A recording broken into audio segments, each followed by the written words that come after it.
할렐루야. 복된 주일 아침 죄전을 찾으신 모든 성도님들에게 하나님의 은혜와 평강이 함께 하시기를 축원합니다. 옆에 분들 바라보고 반갑게 인사 나눴으면 좋겠는데요. 잘 오셨습니다. 하나님은 당신을 사랑하십니다.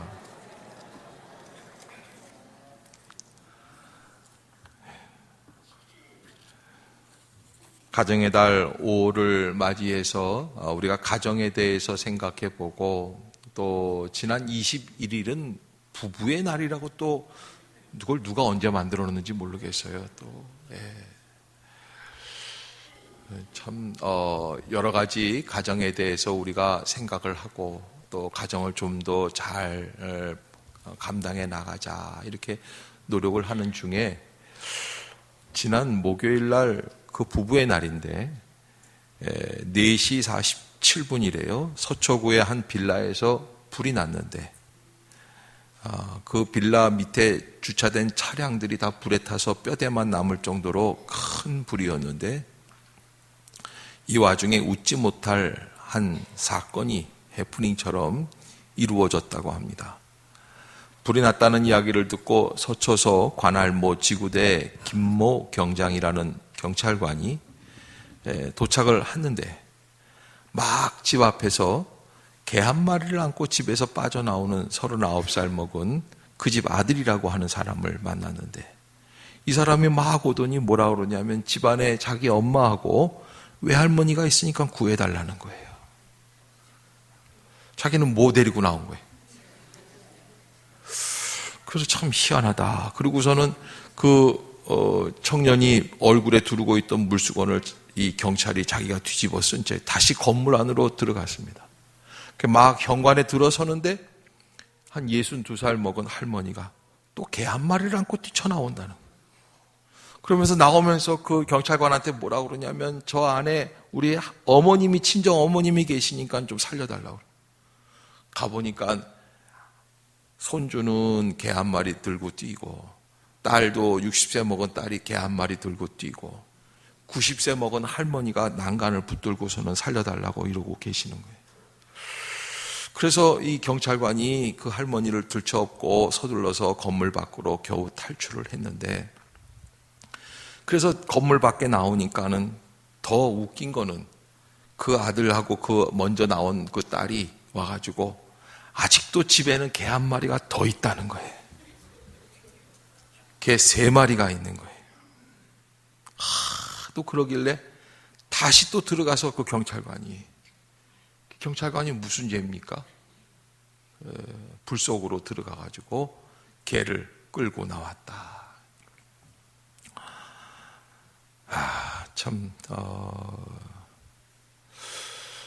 참 누가 이 시대를 만들어 놨는가 생각이 들고요. 이 시대의 진정한 가족은 무엇인가 생각이 듭니다. 작년에 누가 이렇게 주선을 해줘서 유기견을 한 마리 입양을 한 적이 있어요. 그래서 처음에 오니까 이제 소독도 하고 뭐 예방 접종도 하고, 또 전자칩을 또 하나 심더라고요. 거기다가 개에다가. 그래서 이게 뭐 개 목걸이 대신 요즘은 또 그런 걸 해야 된다고 그러고, 그래서 이제 병원을 데리고 갔어요. 그게 뭐 별거 없이 그냥 예방 접종 몇 번 하고 뭐 이렇게 뭐 청진기로 보고 이렇게 하더니만 이 치료가 15만 원 나왔다는 거예요. 그래서 내가 깜짝 놀래, 이 사람이 나를 지금 목사라고 우습게 보고서는 에이 그랬더니 그 선생님이 뭐라 그러냐면, 목사님, 개는 의료보험이 없습니다. 그래도 목사님이라 제가 좀 저렴하게 해드립니다. 내가 나중에 알아봤더니 그 얘기를 했어요. 내가 처음에 가서 15만 원 나왔다 그랬더니, 목사님 그거는 일도 아니에요. 우리 개가 뭐 간이 아프고 콩팥이 아프고 어떻게 CT를 찍는데 70만 원이 나오고 100만 원이 나오고, 어느 집은 수술을 했다고 그러고, 개를 어떻게 죽이겠어요. 같은 가족인. 그래서 그 개 병원에 갈 때 보니까 나만 개를 데리고 온 게 아니라 동네 아줌마들이 다 데리고 왔단 말이에요. 그리고 그렇게 보니까 그 의사가 나보다 더 비싸게 받는 것 같아요. 줄눈이 다 앉아가지고 그냥 개를 붙들고 와가지고 뭐라 그러냐면 우리 뽀삐가 죽게 됐다고 선생님 살려달라고. 그래서 내가 그걸 보면서 시어머니가 아파도 저렇게 안타까운 마음으로 가서 저렇게 할까. 시어머니는커녕 친정엄마도 불타는 불길 속에다 놔두고 개를 데리고 나온단 말이에요. 여러분, 가정이라고 하는 것이 참 하나님의 은혜요 축복입니다. 그런데 이 가정이 언제부턴가 다 어그러졌습니다. 사실은 이 서초동의 불난집, 누구네 집인지는 우리가 관심이 없고 그 집을 알아야 할 필요도 없고 사실은 그 집을 공격할 필요도 없는 것이 우리가 예화로 삼고 이야기했지만 어쩌면 우리 사회의 단면을 그 집이 보여주고 있는 것이 아닌가 우리가 생각해 볼 필요가 있습니다. 여러분, 그 집만 뚝 떨어져서 그 집만 22세기를 살아가는 그런 집이 아니에요. 우리가 같은 시대에 같은 생각을 살아가고 있기 때문에 어쩌면 우리 집도 불나면 강아지만 데리고 나갈지 모른단 말이에요.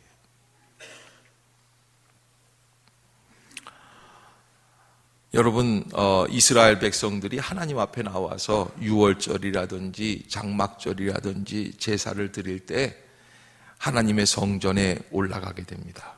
하나님의 성전에 도착할 때까지 한 보름, 한 열흘 이렇게 여행을 하면서 도착해서 우리가 고향에 가서 추석 때 친인척들 만나서 인사하는 것처럼 그렇게 반갑게 만나서 서로 부둥켜 안고, 이 이스라엘 백성들은 남자들끼리도 키스를 해요. 키스라고 입에다가 하는 게 아니라 볼에다가 입맞춤을 해줍니다. 반갑다. 그리고는 이제 함께 예배드리러 성전 안으로 올라갑니다. 그때 성전 안에 올라가면서 야, 너 잘 지냈냐? 그러면서 묻는 말이 뭐예요? 너희 집 평안하냐? 이걸 묻잖아요. 왜? 집에 가장들이고 책임자들이니까 너희 집은 어떠냐? 너희 집은. 그러니까 뭐 얘기가 나오는 김에 우리 아버님이 요즘 건강이 안 좋으셔. 뭐 우리 어머님은 작년에 돌아가셨어. 뭐 우리 요즘 아들놈이 말을 안, 뭐 이런 얘기 저런 얘기 다 할 거 아닙니까? 하는 중에 여러분 집에 대해서 이야기를 하는 거예요. 그때 집에 대해서 이야기를 하면서 집이란 무엇냐? 가정이란 무엇냐? 뭐라고 할 말이 없어요. 왜? 여러분, 3,000년 전이나 지금이나 사실은 불나면 강아지만 데리고 나오는 모습들은 다 거기서 거기에 갑자기 생긴 풍습이 아니에요. 사람들 살아가는 모습들을 보면 사람의 모습이 참 희한합니다. 그래서 그분들이 주님 앞에 나아가 예배를 드리면서 뭐라고 찬양을 하면서 올라가냐면 127편 1절을 부르는 거예요. 우리 한번 1절 같이 읽어봅시다. 시작. 여호와께서 집을 세우지 아니하시면 세우는 자의 수고가 헛되며 여호와께서 성을 지키지 아니하시면 파수꾼의 깨어 있음이 헛되도다. 아멘. 여기 여호와께서 집을 세우지 아니하시면 세우는 자의 수고가 헛된다라는 이 말씀은 가정이라는 것은 무엇이냐? 하나님이 세워주신 공동체다라는 뜻이 있고요. 더 나아가서 하나님이 세워주셨다라고 하는 그 안에는 무엇이 있느냐? 하나님의 섭리가 담겨 있는 것이 가정이다라는 것입니다. 여러분, 가정의 진정한 본질을 말씀 가운데서 하나님의 섭리의 장으로 받아들일 때에 가정을 감당할 수 있는 길이 열리게 되어 있어요. 가정을 진정한 하나님의 눈으로 바라보지 못하면 가정 안에서 뛰쳐나오게 되어 있습니다. 서로 미워하게 되어 있습니다. 가정을 맨 처음 설계하시고 만들어주신, 시작하신 분이 하나님이시기에 가정을 세워나갈 때 하나님, 내가 세우는 것이 아니라 하나님이 우리의 집을 세워주시옵소서 기도해야 한다는 사실입니다.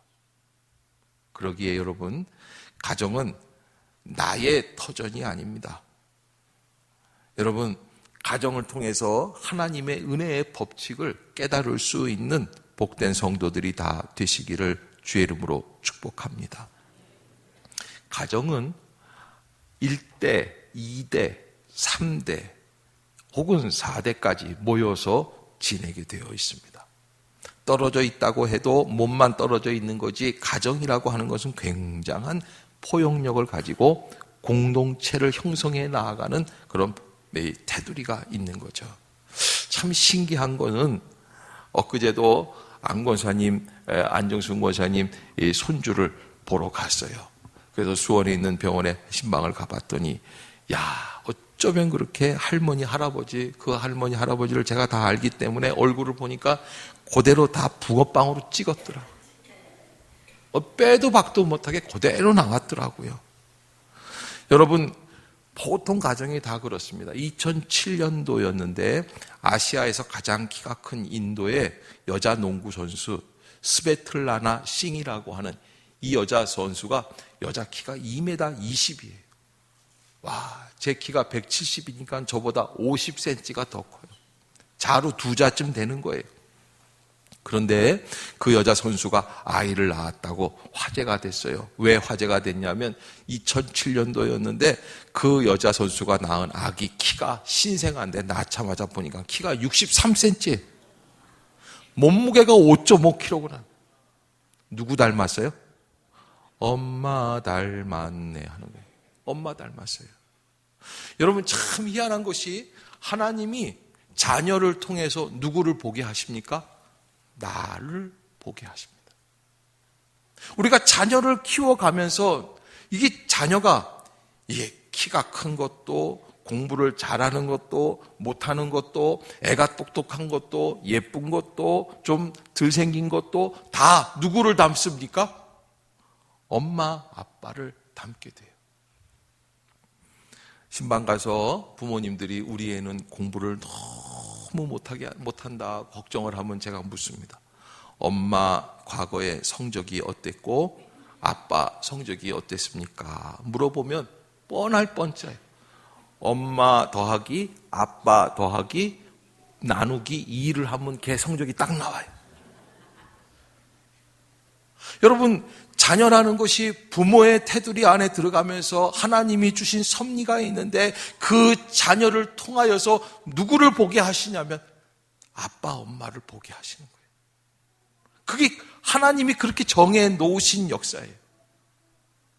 그러기에 여러분, 내게 주신 부모, 내게 주신 자녀, 내게 주신 배우자를 주님의 이름으로 감사할 수 있기를 주의 이름으로 축복합니다. 절대 어디 가지 않습니다. 거의 제가 보면 다 평균치, 다 똑 닮았어요. 예.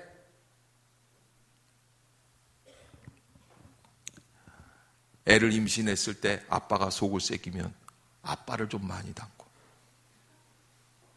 엄마가 좀 아빠를 확 잡았으면 엄마를 좀 잡고, 이럴 뿐이지 사실은 비슷하게 평균치를 다 이루어가게 되는 것을 보게 됩니다. 그러면 하나님의 이 섭리가 넘치는 이 가정 안에서 우리가 어떻게 그 가정을 이루어 나가야 할 것인가 하는 것입니다. 저는 이 가정을 믿음의 고백을 가지고 나아가십시오라고 여러분들에게 부탁하고 싶습니다.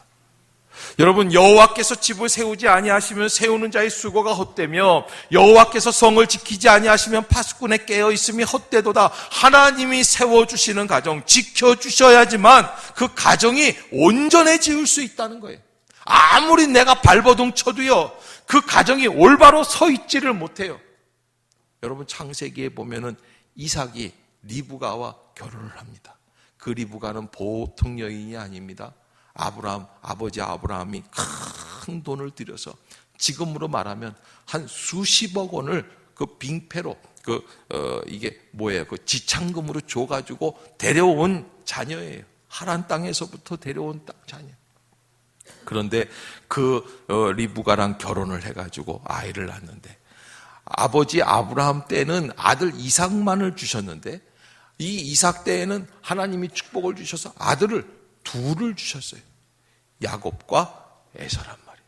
야, 이게 이삭이 얼마나 감사한지. 아빠가 흔히 하는 착각이 뭔 줄 아세요? 돈을 벌어다가 주면 가정은 평안할 줄로 믿습니다. 착각이에요. 여러분, 이삭도 그렇게 생각을 했습니다. 블레셋 사람들이 우물을 파면 와서 공격을 합니다. 뺏어갑니다. 그래도 낙심하지 않고 가족들을 벌어먹이려고 얼마나 열심히 살아가지고 우물을 3번이나 파면서 그 유목민의 생활을 하면서 자녀들을 잘 양육해 나갔습니다. 어느 날 자기가 눈이 침침해 와요. 그저 어르신들이 나이가 드시면서 눈이 침침해하고, 저도 뭐 노안이 벌써 몇 년 전부터 왔죠. 노안이 오면 눈이 침침한 거 아닙니까? 벗어도, 제가 벗은 모습을 처음 보시는 분들은 좀 또 놀라실 수도 있는데, 벗어도 안 보이고 또 쓰면 가까운 게 또 안 보여요. 참 희한해요. 그런데 이 이삭이요, 눈이 침침해지니까 무슨 말을 하냐면 맏아들 에서를 불러다가, 야, 내가 아무래도 살 날이 얼마 남지 않았나 보다. 그러니까 너는 가서 맛있는 고기를 좀 구해와서 요리를 해서 날 좀 줘라. 내가 너를 위해서 축복 기도를 해줘야겠다. 이 기도를 할 때는 이게 오고 가는 선물이 있어야 그 기도가 은혜가 된다라는 그런 믿음이 있어요. 그래서 그렇게 이제 얘기를 했더니, 에서가 나간 사이에 그 집에 참 이상한 사람이 한 사람 있습니다. 누굽니까? 예, 획가닥 만들어 놓는 리브가가 있는 거예요.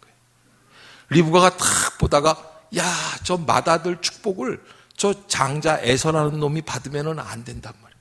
누가 받아야 돼? 엄마를 잘 도와주는 야곱이 받아야 돼. 참, 그래가지고서는 야곱을 불러가지고 어떻게 합니까?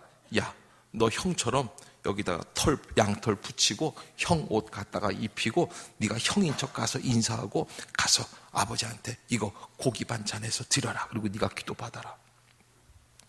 들어가가지고서는 탁. 그래서 여러분, 이 이삭이 아들 야곱을 누군 줄로 알고 기도를 해줘요? 에서인 줄 알고 기도해줘요. 뭐라고 그러냐면 이놈이 그렇게 얘기를 하는 거예요. 너 어떻게 이렇게 빨리 왔냐? 하나님이 순적하게 양을 만나게 해줘서 잡아갖고 왔습니다. 이거 목소리는 야곱인데 냄새는 에서가 나는데 어떻게 된 거냐? 하나님이 다 그렇게 해주셔요. 그러고서는 들어가가지고 형인 척하고서는 지가 축복 기도를 받았단 말입니다. 여러분, 3,000년, 4,000년 전의 사건이에요. 그래도 아버지를 속이는 거는 다 영락없단 말이에요. 그 모습이 그대로 있어요. 그런데 여러분, 가정이 이런 위기가 항상 있지만 그 가정을 살릴 수 있는 길은 섭리를 허락하여 주시는 하나님을 나의 주인으로 세워나가는 믿음의 고백이 있을 때 이루어지는 줄로 믿습니다. 하나님이 이 가정의 주인 되어 주십니다. 하나님이 다스려 주시옵소서. 그래서 가정 안에서 제일 어렵고 답답한 일이 뭡니까? 자식이에요, 자식. 남편도 어떻게 아주 이상한 사람 말고는 웬만하면 말들을 들어요. 그래가지고 이렇게 얘기를 하고 다독이면은 말을 듣고, 그래, 내가 뭐 설거지 해주지, 청소해주지, 그러고선 살아간단 말입니다. 그런데 자식은 영 틀립니다. 엄마 아빠가 생각하는 거하고 정반대로 나갈 때도 있습니다. 그래서 여러분, 자식이 말을 안 들을 때 우리가 이 자녀를 통해서 무엇을 볼 수 있냐면, 하나님이 나에게 해주시는 말씀을 들을 수 있는 귀가 열려야 합니다. 왜냐하면 자식은 부모의 거울이라고 말을 하지 않습니까? 그렇다고 한다면 이런 섭리의 가정을 우리가 어떠한 고백을 가지고 나아가야지 되겠는가? 여러분, 지금부터 이 4,000년 전의 일이에요. 3,500년 전의 일이에요. 3,500년 다윗의 그 윗대니까요. 나옴이라고 하는 부부가 베들레헴에서 살다가 이 모압 족속 땅으로 이주를 했습니다. 왜? 가뭄이 와서 흉년이 들어서 도저히 살 길이 없어요. 그래서 이사 가야겠다. 그리고 갔습니다. 그 이사 가서 척하니 사는데 아들 둘을 거기서 결혼을 다 시키고 아주 잘 살게 됐습니다. 근데 잘 사는 게 잘 살 줄 알았는데 일부고 잠깐이고 어떻게 되느냐? 그 다음에는 완전히 재앙이 임하는데 남편이 죽고 아들 둘이 다 죽고 그래서 세 부자가 다 죽고 누구만 남았습니까? 그 시어머니랑 며느리 둘만 남게 됩니다. 여러분, 이 가정은 어떤 가정이에요? 복받은 가정이에요? 저주받은 가정이에요? 저주받은 가정이에요. 그런데요, 이 어려운 고난을 극복하는 비결이 있습니다. 그 나옴이라고 하는 시어머니가 두 자부를 불러다 놓고 이제 너희들은 나한테 기대, 바랄 소망이 없으니까 그저 각자 살아갈 길을 찾아가자. 그랬는데 이 큰 자부는 얼른 그러지 않습니까? 이러시면 아니 되옵니다 하면서도 가는 거예요. 그래서 떠나갑니다. 그런데 그 둘째 자부가 있어요. 룻이라고 하는 여인인데 뭐라고 그럽니까? 어머니 나로 어머니 곁을 떠나지 말게 하옵소서. 떠나라고 하지 말라는 거예요. 어머니가 어디를 가시든지 내가 같이 가겠습니다. 그러면서 어머니의 민족이 나의 민족이고 어머니의 하나님이 나의 하나님입니다. 그래요. 그러니까 룻이라는 이 자부를 데리고 나오미가 고향 땅 베들레헴으로 들어가게 됩니다. 나오미가 고향 땅 베들레헴으로 들어가니까 많은 사람들이 나와서 저게 누구냐? 몇십 년 전에 떠났던 나오미가 아니냐? 그러니까 이 나오미가 뭐라 그러냐면 내 팔자가 완전히 망가졌다. 나를 나오미라고 기쁨의 여인이라고 부르지 말고 나를 마라라고 팔자 사나운 여자라고 불러라. 그러면서 자기 자부를 데리고 옛날에 살던 그 집으로 들어가서 사는데 먹을 게 없어요. 여러분, 이 룻이라는 여인이 다음 날 아침에 일어나서 보니까 어머니가 어떻게 먹고 살 길이 없는 분이에요. 고향 땅에 왔어도 누구 하나 책임져 주질 않고 밭도 잃어버리고 다 잃어버린 거예요. 그때 이게 20살 채 안 된 이 딸내미가 며느리가 일어나더니 어머니 제가 보리밭에 가서 일을 해가지고 와서 먹을 걸 사오겠습니다. 그리고서는 옷을 고쳐 입고 나가서 일을 하게 되는 거예요. 여러분, 그렇게 해서 그 가정이 살아나게 되고 보아스라는 남자를 만나서 결혼을 하게 되고 거기에서 자녀를 낳고 그 자녀의 자녀의 자녀가 누굽니까? 다윗 왕이 태어나는 귀한 믿음의 가문을 일으키게 된 줄로 믿습니다. 여러분, 하나님의 섭리가 있는 자리라는 것은 무슨 뜻입니까? 인간의 생각으로 계산하지 말라는 거예요. 여러분, 어떤 집에 가서 젊은 엄마들한테 물어보면은 기도 제목이 뭡니까? 그러면 뭐라고 그러냐면 목사님 우리 남편이 내 말 좀 잘 듣게 해달라고. 자기 말을 잘 듣게 기도해줘서 어떻게 하려고 그러는가? 그냥 맞벌이 되게 하잖아요. 그러니까 그냥 이 인간이 나한테만 설거지 시키고 내가 다 밥도 해야 되고, 그러니까 자기 계산은 무슨 계산이냐면 돈 딱 갖다 따박따박 벌어다 줘야 되고 바람 안 펴야 되고, 그 다음에는 이제 집에 들어와서 퇴근한 다음에 청소해 줘야지 되고, 그 다음에 청소만 요즘 해서는 먹고 살지 못해요 남자들이. 그 다음에는 설거지 할 게 밀려 있으면 설거지 해야지 되죠. 그 다음에 걸레질이 안 돼 있고 버석버석하면 어떻게 됩니까? 퇴근하자마자 방바닥 한번 쓸어보고 버석버석하면 얼른 청소기 한번 돌리고 물걸레질 싹 하고. 남편이 아니라 노예라. 여러분, 남편 말을 잘 듣게 해달라고 하는 얘기는 그렇게 시키는 대로 다 하게 해달라는 거예요. 여러분, 그런 가정은 복이 임할 수가 없어요. 그렇게 하지 마세요. 여러분, 내 말을 그래서 뭐라 그러면 되게 남자들이 무슨 인생을 살다 보면 실수합니다. 참, 이 남자들이 실수할 때 참 여러 가지가 있어요. 꼭 주식 같은 거 잘못 투자하려고 그러면은 벌써 투자하려고 하는 그 짬새에 벌써 어떤 하나 지인이 이번에 이 우량주를 투자를 하면은 대박 날 것 같아. 이렇게 얘기해주는 참 좋은 사람이 착한 삼촌이 한 사람 꼭 나타나요. 그 다음에 또 어떻게 해요? 그 다음에 돈 꿔주겠다는 사람이 또 나타나. 그럼 남자들은요, 이거 두 가지 정도만 탁 맞으면 어떻게 생각합니까? 이거는 주의 뜻이야 생각을 하고 투자를 해. 그래서 1,000만 원, 2,000만 원, 좀 센 분들은 5,000. 내가 아는 어느 장로님은 1억을 투자했다가 그냥 바람과 함께 1억이 날아가는데 6개월도 안 걸리더라.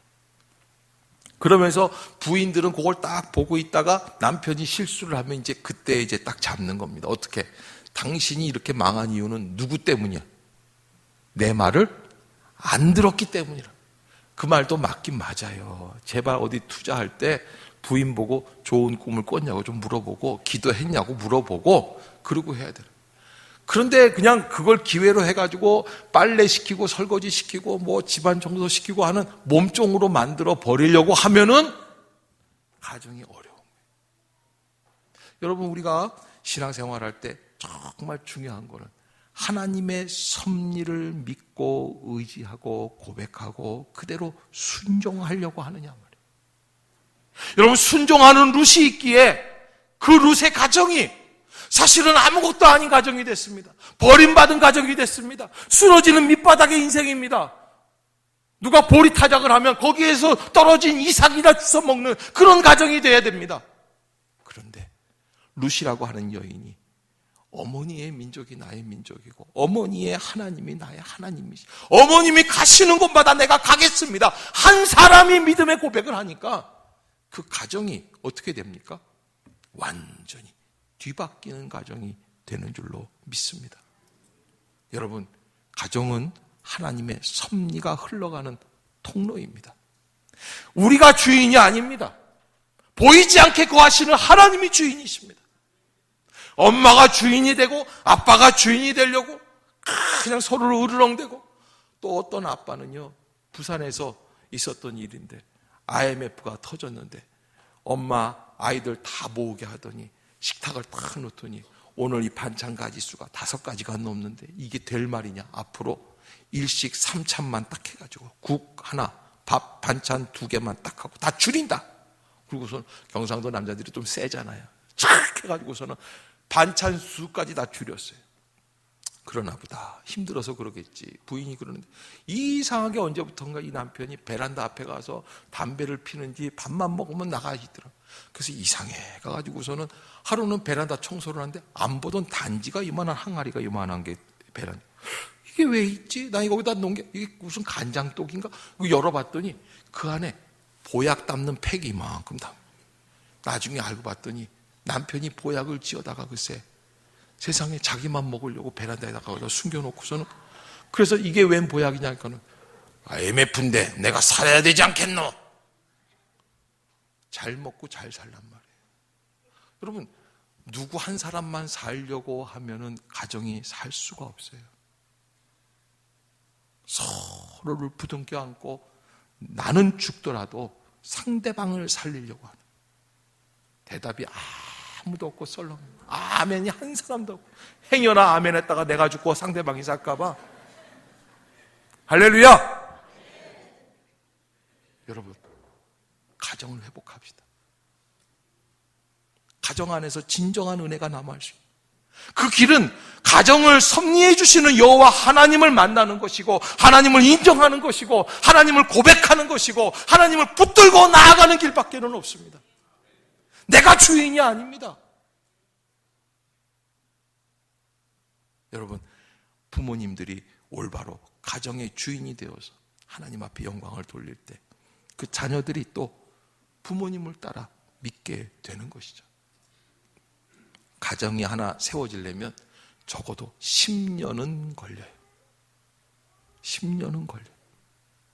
최소한 믿음의 마음을 가지고 늘 헌신하며 기도하며 엎드릴 때 하나님이 그 가정을 온전케 해 주시는 줄로 믿습니다. 경북 상주에 부원교회라고 하는 교회가 실제적으로 있었던 실화인데, 며느리 한 사람이 그 마을에 시집을 왔는데 가난한 홀 시어머니에다가 외동아들 그 집에 그렇게 시집을 왔는데, 얼마나 처녀 때 열심히 건넌 마을에서 교회를 다녔는데, 이게 올 때 시집 올 때 시어머니가 약속을 해줬어요. 6일 동안은 열심히 일하고 7일째 주일날은 꼭 교회 가겠다 해줬는데, 이게 그러지를 않습니다. 옛날에는요 이런 얘기가 있어요. 머슴 두 눈이 며느리를 본다 그래. 며느리가 며느리가 아니라 머슴처럼 열심히 일해주기를 그렇게 원하는 거예요. 그런데 이 부인이 그거를 그저 불평하지 않고 그저 그렇게 몇 년째 참으면서 했는데 어느 날 드디어 아이가 하나 턱 생겨가지고, 근데 또 그렇게 일을 해도 애가 없으면 쫓겨납니다. 그래서 3년인가 4년째 애를 낳았어요. 귀한 아들을 하나 낳았습니다. 시어머니 기쁨, 신랑의 기쁨이 말로 형언할 수가 없습니다. 그 며느리가 갑자기 주인 행세를 하게 됐습니다. 그런데 웬일입니까? 이게 일주일이 지난 날부터 모유가 뚝 떨어지는 거예요. 한 방울도 안 나. 아무리 뭐 돼지 족발 앞다리가 효능이 있다고 해도 아무리 해도 무슨 수를 써도 안 나오는 거예요.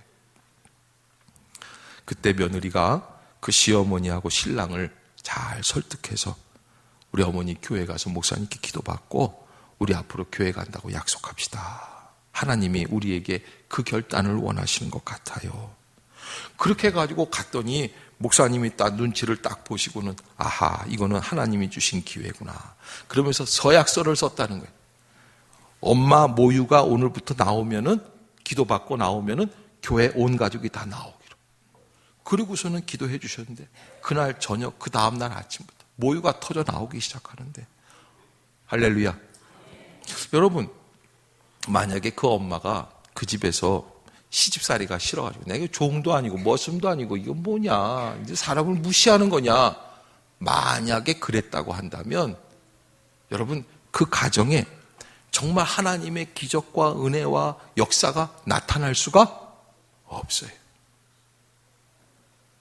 사랑하는 우리 행신 임마누엘 가족 여러분, 좀 어려운 자리에 있어도 믿음으로 참으십시다. 어려운 가정을 섬기고 있어도 기도로 승리합시다. 하나님께 엎드립시다. 하나님께 아뢰세요. 그리고 하나님이 맡아주관하여 주시옵소서. 우리가 나오민의 가정보다 더 어렵겠습니까? 여러분, 사무엘, 여러분, 이 이스라엘 역사 속에서 사사시대가 끝나가면서 혼란의 시대가 끝나고 하나님의 질서, 이 왕국이 세워져 가는 이 시대의 전환점에 누가 있냐면 사무엘 선지자가 있지 않습니까? 이 사무엘 선지자의 어머니가 누굽니까? 한나라는 여자예요. 이 한나의 남편이 말이죠, 이 사람이 하지 말라는 짓을 첩을 둬가지고서는 부인이 둘이에요. 근데 첩의 아들들은 그냥 기라성같이 잘 자라는데 한나는 아이가 없어요. 그러니까 너무 괴로운데 이 분인나라고 하는 첩이 뭐라고 그러냐면, 아우 형님은 하나님을 그렇게 잘 믿고 교회에 가서 기도도 열심히 한다고 그러면서 애는 왜 없어? 그따위로 말을 하는 거예요. 아주 그런 니은들이 다 있어요. 네? 그게 그냥 그런데 한나가요, 너 네 인연 한번 싸워보자 그러고 머리끄댕이 잡고 누가 진짜냐 그러고 했으면은, 그러면 한나가 이스라엘의 새로운 역사를 시작할 수 있는 사무엘을 만들 수가 없었어요. 근데 한나가 그렇게 하지 않습니다. 자기의 모든 서름과 온갖 모든 한을 하나님 앞에 나와서 풉니다. 눈물로 기도합니다. 하나님께 메어 달립니다.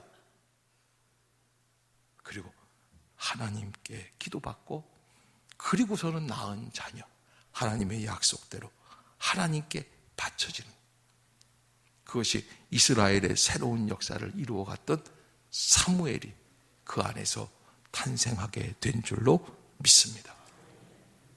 다윗도 그렇고 사무엘도 그렇고, 여러분, 새로운 역사를 만들어가는 귀한 자녀를 주시기까지 그냥 헛되게 나온 것이 아니라 부모님들이, 어머님이, 그 형제 조부모님들이 얼마나 기도하면서 깨어있을 때 새로운 역사가 시작이 된 줄로 믿습니다. 여러분, 요즘 시대는요, 자식에게만 부모를 공경해라 강요할 수가 없어요. 또 부모님에게는 자식을 무조건 이해하십시오 라고 이야기하기 너무너무 답답하고 안타까운 상황입니다. 서로가 서로를 잘 이해해야 합니다. 그 안에 예수 그리스도의 십자가의 능력을 붙드는 자가 있는 가정, 그 사람이 한 사람만 있으면 그 가정은 망하지 않고 살 길이 열리는 줄로 믿습니다.